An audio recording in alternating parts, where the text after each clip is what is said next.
Coming up next, one of the surviving members of an early rock and roll Hall of Fame group tells us the wondrous story of arranging and creating one of the most magical, one of the dreamiest songs ever recorded. Is just breathtaking. It's moments like these that I live for on this channel. Join me for some authentic rock and roll history next on Professor of Rock. Hey music junkies, Professor of Rock, always here to celebrate the greatest artists and the greatest songs of all time. We interview the great artists of the rock and roll era, and it's a mystery every single day as to who's going to show up on here. So make sure that you subscribe right now below. Click the bell so you don't miss out on our daily content. And also don't forget to check out our exclusive content on Patreon that helps us keep the music alive. Man, I am excited to bring you another episode from our series, Revelations. Of course, where featured artists go deep on their greatest songs and their greatest albums. In 1959, a doo-wop group called the Flamingos re-recorded a song that has been a true standard.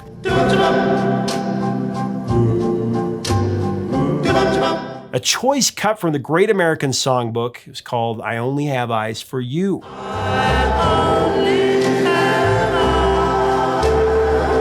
Originally composed by Harry Warren with lyrics by Al Dublin. It was in 1934. It was originally written for a musical called Dames. Been recorded numerous times, in fact, numerous times before the Flamingos remade it. I mean, Frank Sinatra had a version in the 40s. We have eyes for you. There is no question that the Flamingos have the definitive version, though. That's very rare. I mean, Sinatra usually has a definitive version, but this is truly one of the dreamiest, most wondrous songs of the entire rock era. When I found out that I'd have the opportunity to do a Zoom session with one of the surviving members of the Flamingos, Mr. Terry Buzz Johnson, who arranged the song. He played guitar on it. He sang on it. I mean, I jumped out of my skin. The classic music of the 1950s, the pioneers of rock and roll, they have a special place in my heart. And you're going to flip over this interview coming up, one of the architects of rock and roll. I mean, how rare is that? And as we go into this interview, I do want to thank our sponsor, Zenni Eyewear. They help make this possible. We're grateful for them. Since Zenni has been our sponsor, I'll tell you, I've received so many comments from our viewers who have loved their glasses when they've ordered them. They're a great game changer for sure. I've been wearing them exclusively now for almost a year, and I'll never wear another brand. That's how great they are. And isn't it appropriate that the story of I Only Have Eyes for You, sponsored by Zenni Eyewear? Anyway, here's the story. I Only Have Eyes for You, one of the greatest songs ever recorded, even though it's been done 1,000 times by other people. You guys defined it.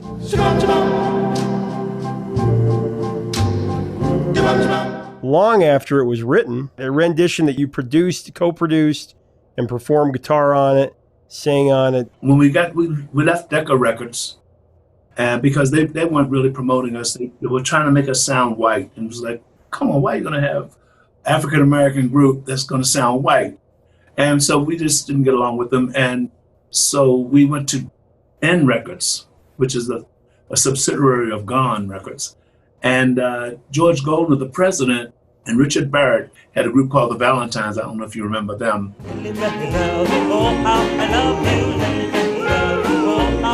Since he knew that I had arranged everything, like he knew the sound had changed when I recorded "Lovers Never Say Goodbye." Lovers never say goodbye. He knew I was the arranger, and he knew that was my gig. So he said, I want you guys to sound like, not sound like, but I want you to do the kind of songs like the Platters do, because Platters were really big in the white market. Only you, and my prayer. And so he said, we're going to get some songs and I want you to arrange them and turn them around and put the Flamingos spin on it. Yeah. Old standards, right. So they bought me 33 old standard songs, all the sheet music and everything. And it was fun. I knocked out 32 of them, just like 1, 2, 3. And then it was just one song that was just bothering me. It was just like, it sounds so corny. I don't like the chord changes and the singer, I forgot his name, but it was just, and I wasn't satisfied with it. So they said, well, come on, we only got one more song to go and we can finish up on the album. And it was like, well, I don't want to, I just don't want to just do anything with this song because I think it has a potential, a good potential.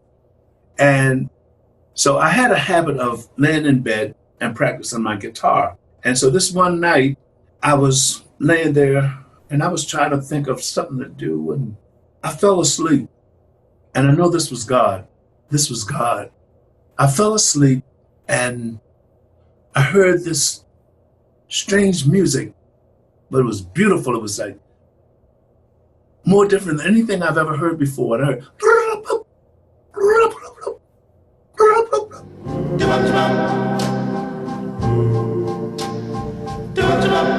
I tried to listen for it. And then I heard the chord change. And when it got to the bridge of it, I heard it. And when I woke up, my fingers were on my guitar and I just, whatever I hit, it was exactly what I heard. So I know it was God. It had to be. There's no other way because I didn't think it. It just poured out of me. My love must be a kind of blind love. And so I called the guys. It was 4 o'clock in the morning. I said, hey, you got to come to us. I got the last song already figured out. I said, we'll do it tomorrow. No, I can't do it tomorrow. I said, because it's too fresh in my mind. We have no way to. There was no cassettes then at that time. Right. So it was no other way. So I said, they were mumbling and grumbling and came to the room. 4 o'clock in the morning. So I showed it to them and I taught them exactly what I heard. Exactly what I heard. Are the stars out tonight? When I finished, they all looked at me like, and you woke me up at 4 o'clock in the morning to do something. Come on, Buzzy. They got pissed off with me. They left and they weren't really happy with it. I said, well, we're going to the studio tomorrow anyway. That's my job. That's what I'm going to do. I had this last song. We have to finish it up. I don't know if it's cloudy or bright. So once we got in the studio and started singing it, and the musicians around me, and I was playing my guitar, and then I was giving ideas to this guy, and just stay on this chord, don't change it. Stay on that triad, but just 2 notes of the triad, and don't change it no matter what. We sang the backgrounds and the lead, and all of a sudden, like, the guys turned around and looked at me like, hey, Buzz, I think you got something there.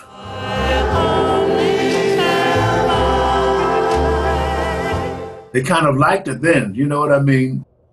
And so when George Golden came back into town after we had finished the album up, he said, Terry Johnson, come into my office.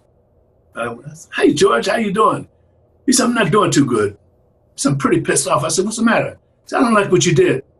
He said, you give me all these other songs, sounded really good.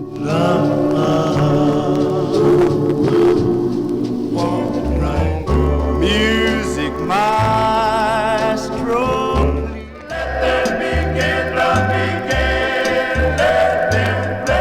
Why would you destroy the song? I said, what do you mean destroy it? He said, it's garbage, Terry.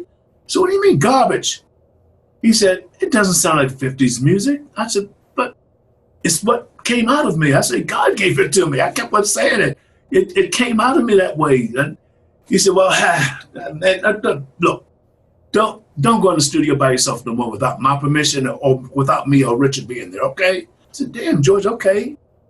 I was really hurt in my feelings because I was proud of it because it was so different. I can't see anyone but you. The album came out, Flamingo Serenade, which was our first album. We started the albums with that kind of music. The DJs heard it. So it started in New York. New York called LA right away. Then it came back, Ohio, Michigan, Philadelphia, Baltimore, Washington. All the stations started playing it.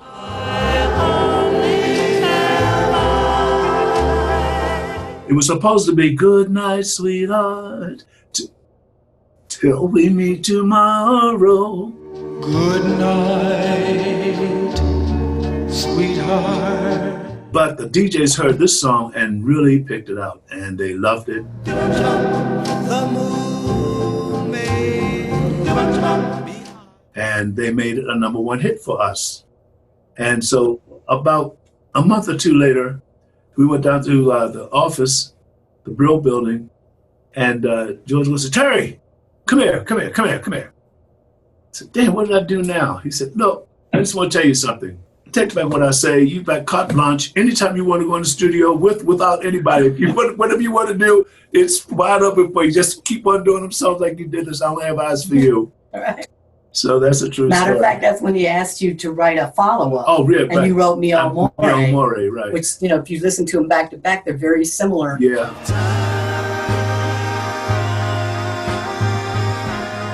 It's just a sacred magic that is in that song. So the fact that you're telling me that you felt inspired by God, it doesn't surprise me, because I remember the first time I heard this song as a little kid, goosebumps every part of my body. It's then when I really knew what great music could do. I felt like I was floating. in the sky. That's what this song is to so many generations. When you start with that guitar, It's the chords. I don't know how or why I did it. It was just had to get into it some kind of way, so I had to think of a different way. So bring, bring, bring, boom.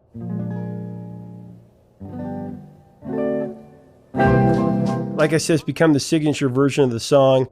Not only that, though, but arguably the quintessential doo-wop ballad. I can't see anyone but you. So great. So your interpretation on the overall pop chart went to number 11 on the Billboard Hot 100, number 3 on the R&B chart in 1959. It's one of those songs that's achieved popularity well beyond its peak chart position. Yes. It keeps giving. We that's what we call it. The song that The keeps song keeps giving. I mean, even this year, I've heard somebody else recorded it. Netflix, HBO, Right. television, commercials, television shows. So many of them, right? Yeah. It just keeps every year. Mhm. I keep getting these royalties. I mean, and I really feel blessed because, truthfully speaking, the majority, even white groups, not just black groups, cheat out of their royalties. Like the record company president would put his name on there, like he wrote it.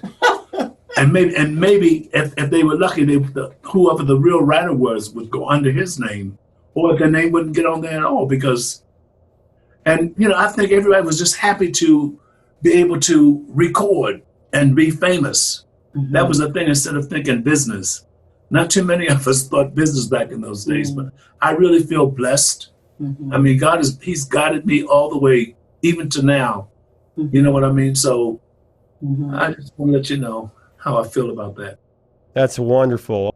I hear that so much too. And this is a song, like I said, sacred magic. And now, did you know the history, Terry, with the song prior to recording it, how it was a hit for a few other people?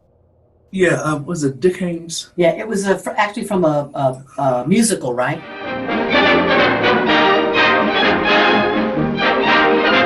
And that's what he didn't like. It. Are the stars out tonight?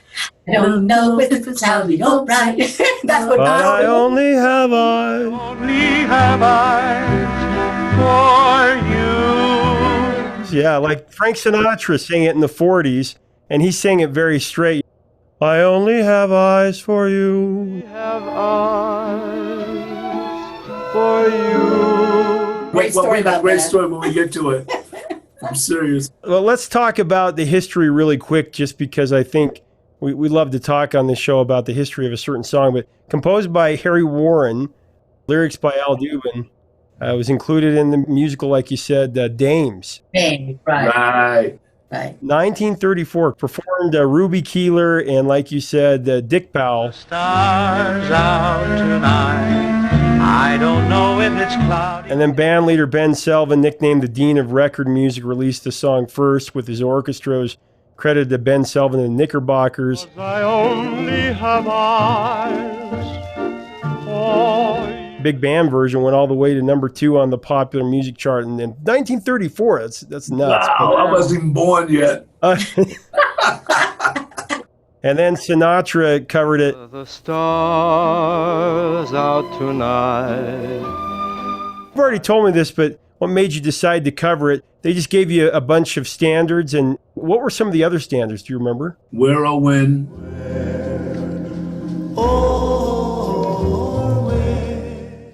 As time goes by. As time goes by. Begin the begin. Begin the begin. The beginning. Never walk alone. Walk on through the wind. Well, Teresa, you've been with the group. I should clarify. You've been with the Flamingos for what, 37 years? 44. How about 44? 44? Oh my gosh, 44 years. Yeah. 44 years. Do you remember the first time that you heard I Only Have Eyes for You? When I met Terry, it was sort of a love at first sight story, and I saw his live group at that time. I had no idea who the who? Right. The Flamingos. Who the heck? What's a flamingo? Never heard of them.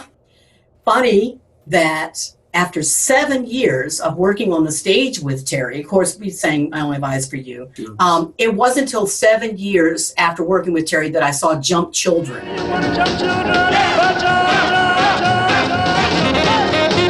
And when I saw that, my mouth went Yeah, right. like, wow, you guys had it all. You had it all. the balladeer,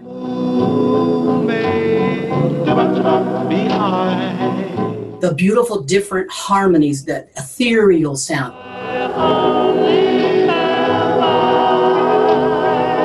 4 lead singers, a variety, and danced on top of that.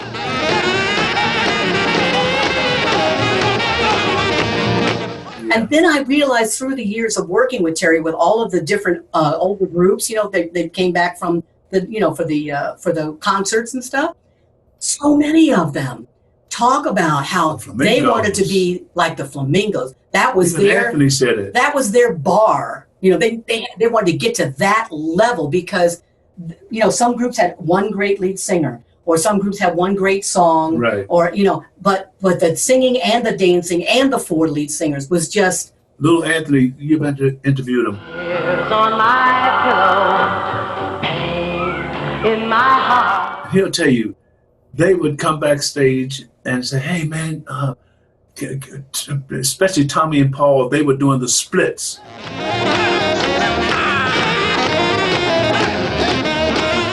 I had my little dance thing I was doing, wasn't on video, but they would say, hey man, can you guys teach us what to do? I said, sure. So they showed Anthony and the Imperials our routine.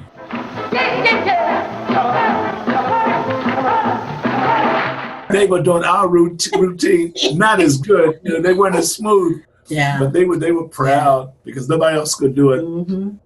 You had it all in that group. Yeah. Well, do you remember the first time that you heard it on the radio, Terry? I Only Have Eyes for You?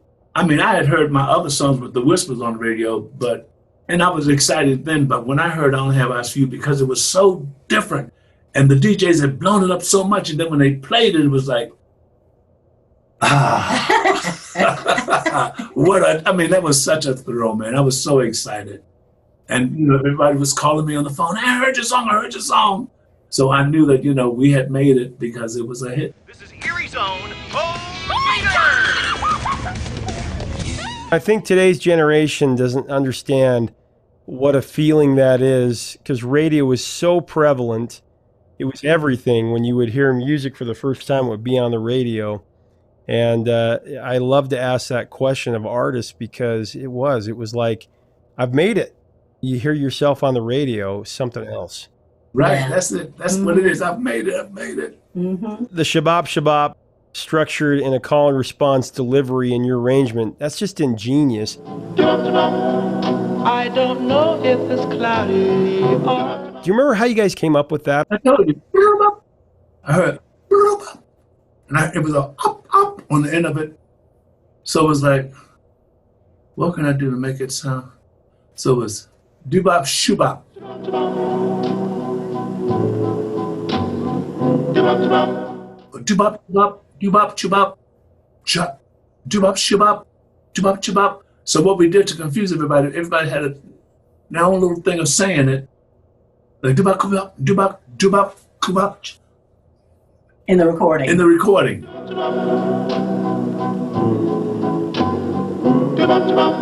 That's why nobody said, what are they saying? Dick Clark, I mean, he had so many contests. What are the Flamingos saying back there? Of all of the songs around, sometimes the old ones I think are interesting. What are you saying on that record? It's like, Right. is she called about? They Yeah, come right. up with the weirdest I stuff. know, right. But that's why it's so great, is because it's mystical. It's like from another dimension, from another world. It's just otherworldly, and you hear that and you're just like, what is this?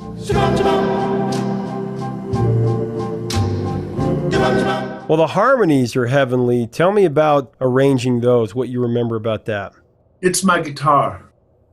My guitar, like once I learned that guitar, it became attached to me.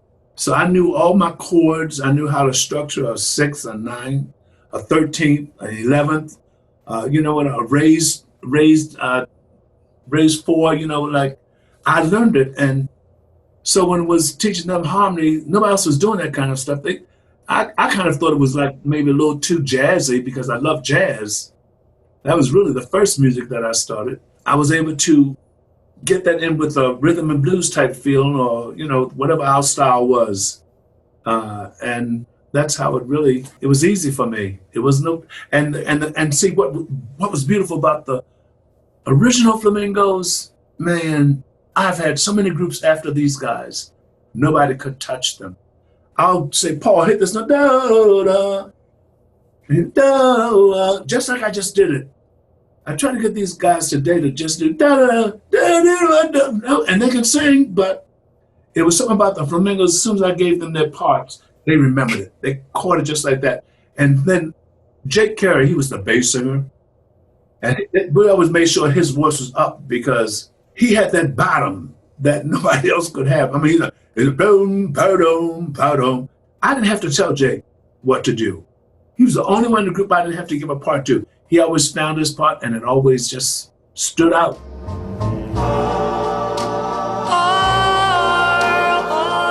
When you recorded it, do you remember, because back in those days, recording was very expensive, very different than today. Did you guys record it a couple of times, or was it first, second take? What do you remember about the recording session? I really believe it was number 2, the second time, because I wanted to get to play the blow, blow, blow, blow, blow, blow, blow. And the part where I was doing my tenor run, and I think it was a second take. In those days, everything was mono. It was everything on one track, like Little Richard and Chuck Berry. You listen to Chuck Berry, you can hear some little funny, little out of tune things, but the feel was there, so you go with it.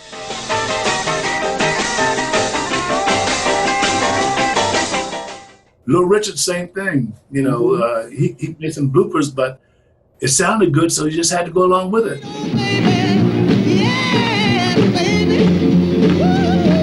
The imperfections are what make it so legendary. I believe that. I believe that's true. Well, the Escorts, a band that was consisted of inmates at the East Jersey State Prison, they remade the song in 1970.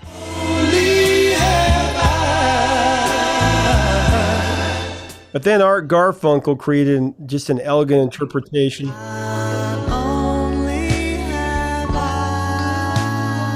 But I think that these versions, though, everybody always goes back to the definitive version.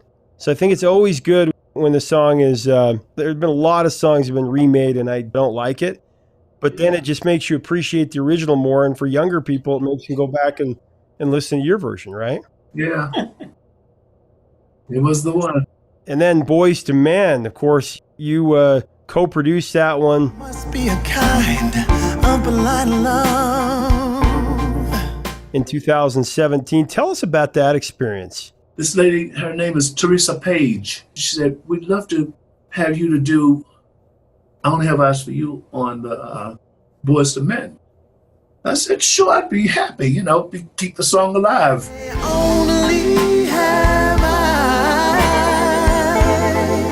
they asked us to record the track. They wanted But they Terry wanted to to make be it just like the as Flamingos. close to the original sound Right.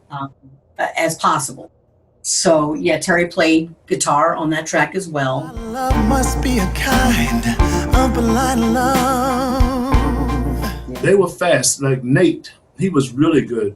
He sang a couple different parts, you know, and Wanya was sick, so Nate had to sing his part and then gave it to Wanya, and they Yeah, left just so his they part could in have later. it. Mm-hmm. Some people forget how big the Flamingos were. Some people forget how big Boyz II Men were. The fact that they were influenced, and then other notable covers of the song that were influenced by yours, of course, George Benson, and Johnny Mathis.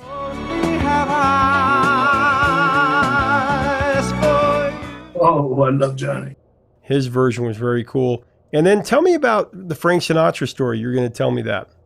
Chuck Granada He invited us to be guest DJs on Sirius Radio. on Sirius. Mhm. He would play it the Flamingo version, and then he would play Frank's version Sinatra of it. version, right? And I mean, so many songs like that.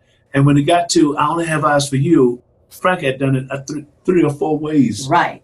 4 different ways. Yeah. So, so that's what I want to say to anybody that think that, you know, once you record a song that it can't be recorded in any other way. Whoa. Mm. Frank Sinatra, and the hippest version to me is when he was with Count Basie was the orchestra behind him. For you. Oh, what an Oh, arrangement! and I Only Have Eyes for You. Oh, Wow. man, that was so powerful. Wow. I mean, you know, unforgettable stuff. You know, a lot of the older people think, "Oh, that can't touch the original." Well, yeah, we know that. We're not trying to. I'm not trying We're to, not trying right. to touch it, change it, or anything. But Chuck Granada, the producer of Nancy for Frank, got it Yeah, because he got it. he played 3 different versions of Eyes on Frank, and then played his new version. And I only have eyes. Tell me about re-recording that and how you approached it. A very dear friend of ours, Paul Kosofsky, but we went up to Nashville, Tennessee, to record in Reba McEntire's studio. And so they knocked it out within 2 hours, so it was a 3-hour session. So we had an hour left. So he said, Jimmy Nichols, Mm-hmm. he said, Terry's here. You think you can do something with that biggest song, I'll Have Eyes for You? He said, yeah, matter of fact, I've been thinking about that. I've been thinking since I knew Terry. So he said, come in here and let me play this for you and see what you think. So he played it. And I said, whoa. I mean, eyes opened up that big, man. Like, I said, I like that. That's different. What you did with that is so different from anything I've heard out here. He said, wait a minute, Terry, you mind going to the vocal booth and just, you know, give them a feel of what you would do with it? I said, sure, I don't mind. I didn't think no more of it. You know, I didn't even really have nothing in mind. Anything that came out of me. I didn't pay any attention to it. You know, I was just trying to give the guys some ideas. Right. They said, no, the song has got to be on you. I said, you got to be kidding me. Right. That was the last thing in the world I thought. You know, We for were me to there be- for, right? Yeah, that's what we were really there for. I had no idea. But, oh, man, it turned out so great. Are the stars out tonight? I'm in love with it. Mhm. It's not Flamingos I Only Have Eyes for You. Right. It's Terry Johnson's I Only Have Eyes. Right. We've talked about pop culture, how it's been used, but recently it's used in the show Dead to Me. It's been used in The Sopranos, Monk, The Wonder Years, just to name a few of the TV shows. And then in movies, Welcome to Marwen. Something's got to give. Something's Got to Give. Oh, yeah, great use there. The Right Stuff, My Girl. Well, it's a song that when you hear it, it just immediately takes you back. It does. That's why I think they've used it in movies and TV so much, is because it can place you right there like that. But probably the most iconic, to be a part of American Graffiti, that soundtrack. Oh, man.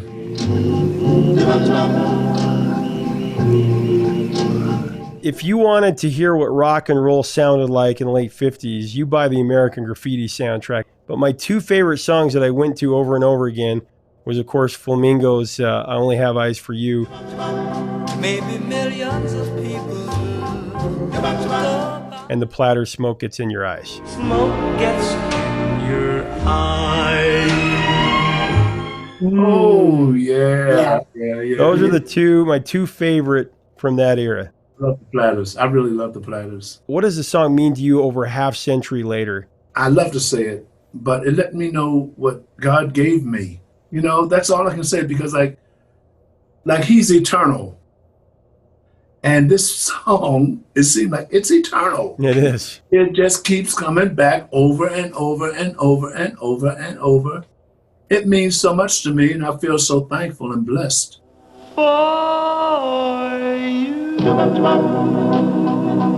Hey, thanks so much for watching. Leave us a comment about this knee-buckling classic love song. What are your memories of it? What other early rock and roll songs or early rock and roll artists, the pioneers, should we cover on here? Let us know in the comments, and make sure to subscribe to join our great music community here. To get even more content, click on our Patreon link below. Help us keep the music alive. Until next time, 3 chords and the truth, my friends. Talk to you soon.